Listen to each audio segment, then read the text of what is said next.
Feliz tarde, amigas y amigos. Bienvenidos a su programa Punto Internacional, a través de la plataforma comunicacional Punto de Corte y sus distintos redes y medios digitales. En la tarde de hoy, hora Venezuela, mediodía, mañana, hora Centroamérica, vamos a contar con la presencia a través de nuestras pantallas de la socióloga nicaragüense, la doctora Elvira Cuadra, socióloga, directora del Centro de Estudios Transdisciplinarios de Centroamérica, lamentablemente desterrada de su país por el gobierno, la autocracia de Daniel Ortega. Y con ella vamos a analizar justamente eso. Daniel Ortega, el Somoza del siglo XXI. Doctora Cuadra, ¿cómo está? Bienvenida a las pantallas de Punto Internacional. Buenas tardes, muchas gracias por la invitación para tener esta conversación con ustedes y bueno, estoy a la disposición. Muchas gracias. Queremos comenzar con una breve, algo muy sencillo, porque digamos el matiz del programa es ir analizando, ir entrelazando distintas ideas. Brevemente, ¿quién fue Anastasio Somoza para quienes nos ven en América Latina, nos ven en Venezuela? ¿Y quién es Daniel Ortega? Anastasio Somoza fue uno de los últimos dictadores centroamericanos del siglo XX. Fue el último de la dinastía de los Somoza que inició en los años 30 en Nicaragua con su padre, del mismo nombre, Anastasio Somoza García. Tuvo continuidad con su hermano Luis Somoza y luego con Anastasio Somoza. Fue una dictadura muy conocida en Nicaragua por el nivel de violencia y de represión que ejerció sobre la población y porque fue derrocada en 1979 por una insurrección popular armada que estuvo encabezada por el Frente Sandinista de Liberación Nacional. De ahí surgió la figura de Daniel Ortega como uno de los todavía en esa época jóvenes revolucionarios que participaron en el derrocamiento de la dictadura. Ortega fue uno de los integrantes de la Junta de Gobierno que se instaló provisionalmente en Nicaragua luego del derrocamiento de la dictadura. Y pues eso significó que alcanzó una posición muy destacada de liderazgo. Luego, en el año 1984, en un proceso electoral que se hizo, pues participó como candidato por el proyecto revolucionario y obviamente ganó los votos. Y se mantuvo en la presidencia hasta 1990, cuando perdió las elecciones frente a Violeta Barrios de Chamorro, la primera presidenta de Nicaragua, y con ella pues se abrió la transición política, la transición democrática en Nicaragua en la primera mitad de los años 90. Ortega se mantuvo durante los 16 años siguientes como uno de los líderes más destacados de la oposición y en el 2007 regresó a la presidencia a través de un proceso electoral que ya tenía irregularidades y desde entonces se ha mantenido en el cargo pues a toda costa, ¿verdad? Correcto. Ya con mecanismos que no se pueden considerar democráticos. Así es. Ahora, Así es. doctora, usted nos explica brevemente una clase de historia magistral para quienes no están en Nicaragua, no conocen la historia de Nicaragua. Somoza, la guerra, el sandinismo, Ortega llega a la presidencia, luego la doctora Violeta Chamorro, luego de nuevo Ortega en el 2007, pero en los últimos años en América Latina y en el mundo entero ha habido una sorpresa con relación a la actitud de Daniel Ortega. ¿Cuándo empieza la persecución a la sociedad civil, a los estudiantes, a la iglesia, a las ONGs. Esta Ortega, digamos, comenzó ahí una etapa de represión. ¿Por qué razón? Porque se oponen a su sistema político, por querer perpetuarse en el poder. ¿Qué ha sucedido allí? Que hubo esa transformación del Ortega de una primera etapa a esta segunda etapa. La verdad es que desde el inicio Daniel Ortega tenía una actitud proclive al autoritarismo. Cuando regresó a la presidencia en el 2007, regresó con un nivel de legitimidad, de popularidad que era en realidad bastante bajo. Y algunos patrones autoritarios ya comenzaron a expresarse desde el principio. Por ejemplo, Ujú, la hostilidad hacia las organizaciones de sociedad civil, eso fue algo que existió desde el primer momento. La hostilidad hacia la prensa y los medios de comunicación independientes también, igual que la intención de controlar y de contener cualquier tipo de expresión ciudadana de descontento, el derecho a la movilización, el derecho a la protesta. Las expresiones digamos, de control e incluso de represión contra estos sectores arrancaron muy temprano, en 2007, 2008, por ejemplo. ujú. Y la vocación de controlar a otros poderes del Estado igualmente está desde el principio. Esto se agudizó en 2018 con el estallido social que se produjo en Nicaragua, Ujú. las masivas movilizaciones y protestas que ocurrieron durante todo el transcurso de ese año, y eso lo que hizo fue radicalizar un patrón de comportamiento que ya Ortega tenía desde 2007.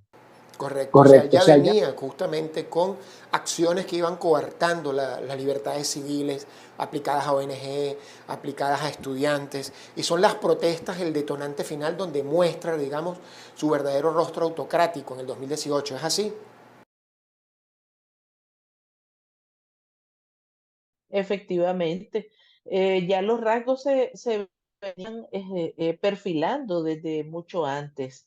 En el 2016 yo fui parte de un grupo de académicos, intelectuales, algunos cercanos a la política, ¿verdad? Eh, publicamos un libro que se llama El régimen de Ortega, y como entre interrogantes, una nueva dinastía familiar en América Latina, Ujú. porque la pregunta surge precisamente del análisis que nosotros hacemos en ese libro sobre diferentes aspectos donde ya se veía que había un proyecto político autoritario de naturaleza familiar, donde lo que se pretendía establecer era una dinastía, ¿verdad? Y bueno, los rasgos que nosotros identificamos en esos diferentes ensayos que están en ese libro, pues los asimilábamos con una especie de sultanato. Wow. Y sus distintas plataformas digitales. Estamos conversando vía Zoom con la doctora Elvira Cuadra, socióloga nicaragüense que ha sido desterrada de su país, está en el exilio, directora del Centro de Estudios Transdisciplinarios de Centroamérica. Estamos analizando el caso nicaragüense. Es un caso muy importante que el mundo entero debe seguir con atención. Doctora, este análisis que nos hace nos ha resumido en las dos preguntas iniciales de este programa la historia de Nicaragua. Pero hay hechos recientes que han sorprendido al mundo. Recientemente vimos cómo una madrugada más de 200 presos políticos fueron literalmente desterrados y a su vez se les quitó la nacionalidad a estos presos políticos. ¿Cuál es la situación hoy de estos más de 200 presos que fueron desterrados y fueron obligados a exiliarse fuera de Nicaragua? ¿Tienen información al respecto? Sí, en efecto, el 9 de febrero recibimos con sorpresa y alivio, porque tenemos que decir que sentimos mucho alivio, mucha alegría por ellos y ellas, la noticia de que habían escalado a 222 personas prisioneras políticas.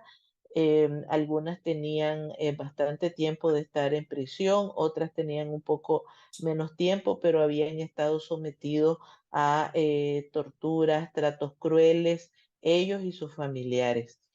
Eh, entonces, Daniel Ortega, en una negociación o coordinación con Estados Unidos, decidió, de acuerdo a lo que ambos países han dicho, de manera unilateral, sacarlos de la cárcel, que no liberarlos porque no les anularon ninguna de los juicios ni de las sentencias Ujú. que ya les habían dado. Lo subieron en un avión y lo trasladaron a Estados Unidos. El gobierno norteamericano los recibió bajo la figura del parol humanitario y les dio una atención de inmediata, de emergencia. Sin embargo, pues muchos de ellos llegaron en condiciones en las que requieren atención médica, atención psicosocial. Una buena parte no tiene familiares en Estados Unidos Ujú. y no tiene propiamente recursos para su subsistencia. Entonces, en este momento están atendiendo esas situaciones personales muy particulares. Algunos tienen secuelas más severas por el tiempo que estuvieron en prisión, otros están en ciertas mejores condiciones, pero sí han requerido atención de diferente tipo. Y bueno, algunos están vinculados con organizaciones sociales en Nicaragua, con Ujú. organizaciones pro democracia, y pues en la medida en que se han ido recuperando, pues han comenzado a vincularse nuevamente con sus organizaciones. Ahora, hay sorpresa en el mundo porque Monseñor Álvarez, justamente un caso conocido, decidió no irse, no montarse en el avión y es un preso político de conciencia, sacerdote de la Iglesia Católica y está allí en Nicaragua. ¿Se tiene información de cuál es la situación hoy de Monseñor? ¿Qué pasa? ¿Sus familiares han podido verlo? ¿No han podido verlo? No hay mayor información sobre la situación actual de Monseñor Rolando Álvarez. Hay que decir que su apresamiento se produjo en el contexto de una confrontación al más alto nivel con la Iglesia Católica. Recordar que en agosto de 2022, Monseñor fue prácticamente sitiado en su Ujú. iglesia en la ciudad de Matagalpa, con un dispositivo policial enorme. Estuvo varios días ahí junto con otros religiosos, les impedían salir de la casa y una noche pues fueron literalmente secuestrados porque hubo un operativo policial en el que entraron a la curia arzobispal y lo sacaron a él junto con los otros religiosos. A él lo llevaron hasta Managua, a la casa de unos familiares, donde lo tuvieron en arresto domiciliar durante varios meses y le abrieron un juicio. A los otros sacerdotes y acompañantes lo llevaron a prisión y también les abrieron juicio. En el momento en que se da la excarcelación de los 222 prisioneros políticos, eh, Monseñor Álvarez se negó a ser desterrado, no quiso subir al avión y entonces lo que hicieron fue adelantar el juicio y la sentencia, una sentencia a 26 años de cárcel supuestamente por menoscabo a la integridad nacional y por propagación de noticias falsas. Lo llevaron a un centro penitenciario que se conoce como La Modelo y se Ujú. dice que está en una celda de castigo. A los familiares hasta ahora les han negado la posibilidad de verlo y no se tiene mayor información sobre cuál es su estado físico y su estado en general. Es realmente dantesco lo que sucede en Nicaragua, lo que sucede en ese hermano país con los nicaragüenses que se ven justamente amedrentados por esta forma de ejercer un autoritarismo como no se veía en América Latina en los últimos años. Ahora, doctora, ¿qué podemos hacer o qué debemos hacer desde la comunidad internacional para denunciar estos atropellos? Porque son muchas las cosas, ¿no? Este caso de Monseñor genera, digamos, estupor porque sorprende, ¿no? Un sacerdote católico, 26 años, en un juicio amañado, pero ¿qué debemos hacer? ¿Qué debemos hacer desde el mundo? ¿Qué deben hacer los organismos internacionales para de una vez por todas parar esta situación? Pues hay mucho por hacer. Yo creo que el caso de Nicaragua es un caso excepcional. Efectivamente, está marcando una pauta nefasta para toda América Latina, particularmente en Centroamérica. Ya hemos visto cómo todo Centroamérica está experimentando un preocupante giro autoritario a partir del ejemplo que constituye Nicaragua. Lo estamos viendo en el caso de El Salvador, de Guatemala y en alguna medida en Honduras. Y yo creo que un punto muy importante tiene que ver con los vínculos de comunicación, el intercambio de información, este tipo de actividades que podamos tener, por ejemplo, entre medios de comunicación, organizaciones de sociedad civil, academia, hacer análisis de lo que está sucediendo y tratar de coordinar acciones conjuntas de incidencia a nivel internacional. Yo creo que es un momento en el que esas redes de trabajo y de coordinación latinoamericanas es cuando tienen la posibilidad de dar sus mejores frutos. Así es, y es el esfuerzo que hacemos desde los distintos medios de comunicación en los países donde estamos, con los peligros que corremos en cada uno de nuestros espacios, pero con la convicción de creer en la democracia, en la libertad y en los derechos humanos. Ahora, doctora, vimos también con sorpresa, pero con gratitud, la expresión de presidentes de la región, de la izquierda democrática de la región, como el presidente Gabriel Boric de Chile o el mismo presidente Gustavo Petro, que estuvo en la guerrilla en Colombia, quienes denunciaron la situación de Nicaragua y fueron muy fuertes. ¿Qué puede pasar en este caso o qué deberían hacer estos presidentes en la región, que son presidentes de tendencia de izquierda, progresista, el calificativo ideológico que se le quiera dar, pero que se pronunciaron de manera contundente con relación a la violación de los derechos humanos y al atropello que se tiene contra la población civil? ¿Qué mensaje le enviaría usted a los jefes de Estado, caso de Gabriel Boric, caso de del presidente Gustavo Petro o incluso el presidente Luis Ignacio Lula da Silva? Pues en primer lugar, creo que agradecemos profundamente todas las muestras de apoyo y solidaridad de estos gobiernos que son gobiernos de izquierda, pero son de un pensamiento progresista, pro-democrático y que efectivamente han sido bastante claros, bastante francos en plantear su posicionamiento, particularmente el caso de Chile, en el caso de Colombia.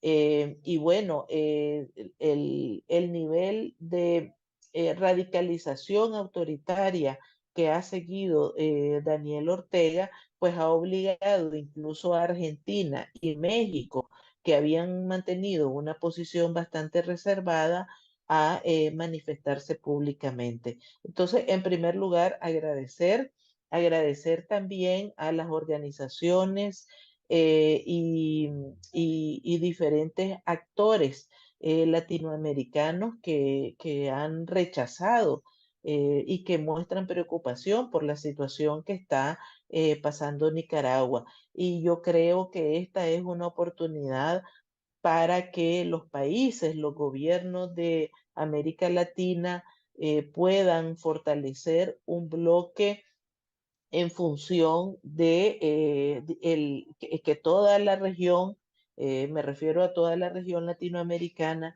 pueda tomar un rumbo verdaderamente democrático.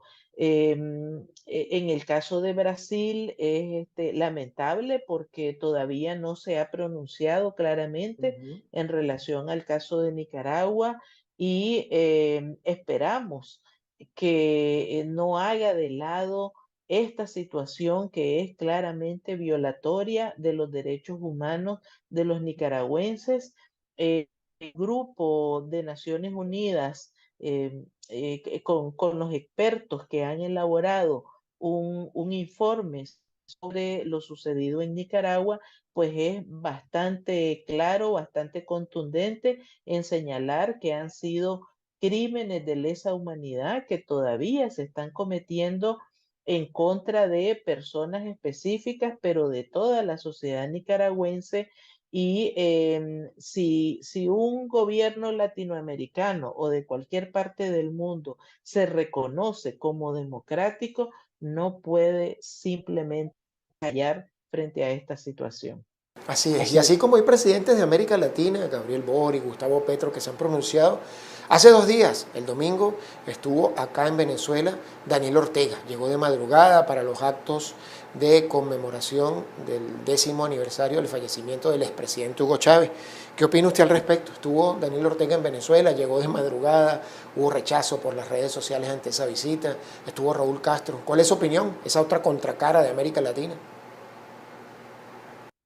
Pues la visita de Ortega a Venezuela, pues es eh, realmente una, eh, lo que tiene la intención de conseguir algún tipo de respaldo público o de aparentar frente a la comunidad internacional algún tipo de respaldo público a su régimen, pero la verdad es que ese es un propósito bastante débil o que no lo va a lograr porque obviamente el régimen venezolano pues no goza de la mejor credibilidad en términos de reconocimiento democrático. Así que pues lo que aparece es realmente Ortega como un gobernante aislado con un amplio rechazo. Si vemos, por ejemplo, que el resto de los países de América Latina, pues como decíamos en el comentario anterior, han rechazado, se han expresado en relación a la situación de derechos humanos en Nicaragua. No tiene otro tipo de respaldo en el resto de el continente americano, podríamos afirmar, más que los de Venezuela y los de Cuba. Em, eh, pues ha sido una visita, además, en un contexto bastante cuestionado. Ortega no viaja a ningún país y prácticamente en las últimas salidas que ha hecho de Nicaragua han sido únicamente a Cuba y ahora a Venezuela. Entonces, su propósito de mostrar algún tipo de fortaleza o de respaldo internacional, pues ha quedado realmente inalcanzado. Lamentablemente el tiempo en televisión, así sea televisión streaming, es corto, pero no queremos cerrar el programa con una pregunta que nos llevó justamente a esta reflexión. ¿Es Daniel Ortega hoy, doctora Cuadra, el Somoza del siglo XXI? O mucho peor que Somoza, porque él luchó contra Somoza, pero pareciera que se convirtió en un Somoza de esta nueva época.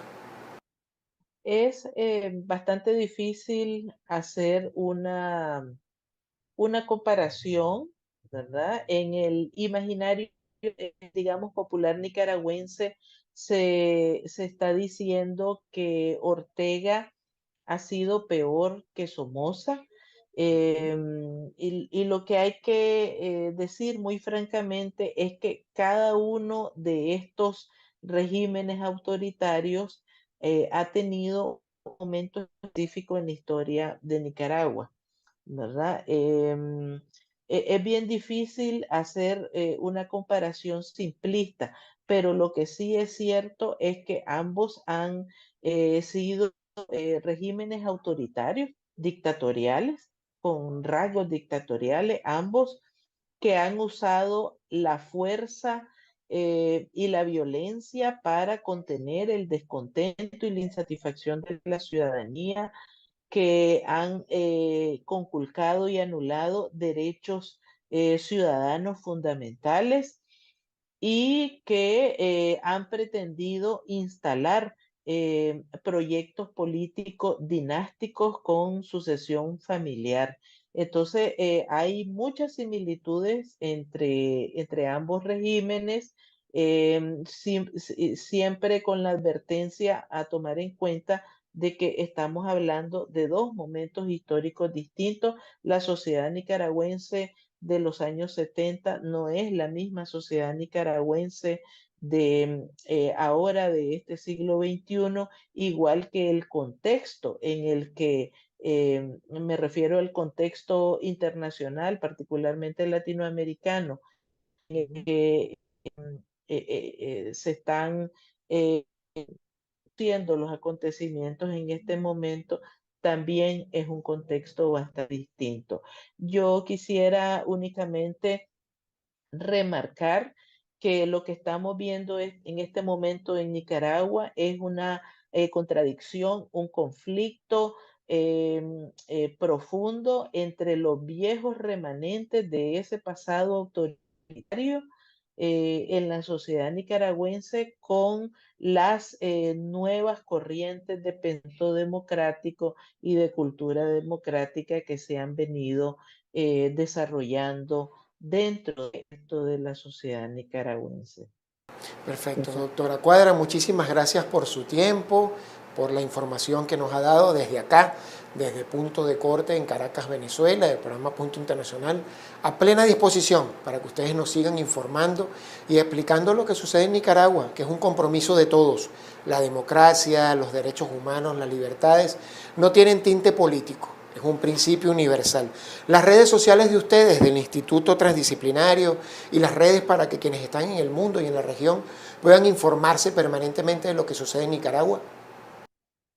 Sí, muchas gracias nuevamente por el espacio para esta conversación. Yo creo que una parte de lo que nos toca es develar y analizar a fondo los procesos que están transcurriendo en nuestros países. Entonces, en ese sentido, pues, muy importante para nosotros poder conversar con las audiencias de Venezuela. Nos pueden encontrar en todas las redes sociales, en Facebook, en Twitter, en YouTube.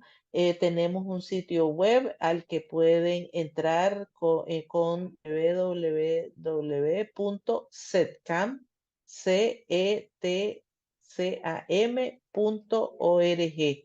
Ahí pueden encontrar nuestros análisis y estudios temáticos que hemos estado realizando desde la fundación del centro. Entonces, estamos también nosotros a la orden y mucho gusto para conversar con ustedes. Muchísimas gracias, doctora Cuadra. Ya saben, amigos, seguir permanentemente a quienes están en el mundo entero luchando por los derechos humanos, por las libertades, por la democracia. CETCAM, CETCAM, las redes sociales del Centro de Estudios Transdisciplinarios de Centroamérica, para estar informados sobre lo que sucede en Nicaragua y sobre lo que sucede en toda Centroamérica. Doctora Cuadra, un fuerte abrazo en la distancia y cuente siempre usted y todo el equipo con nuestro apoyo. Un abrazo a ustedes. Y amigos, hemos llegado al final de su programa Punto Internacional. Como siempre, los esperamos todos los martes para poder estar informados y analizar lo que sucede en el mundo, lo que sucede en nuestra región y su impacto para nuestro país. Un fuerte abrazo para todas y todos y tengan una feliz tarde.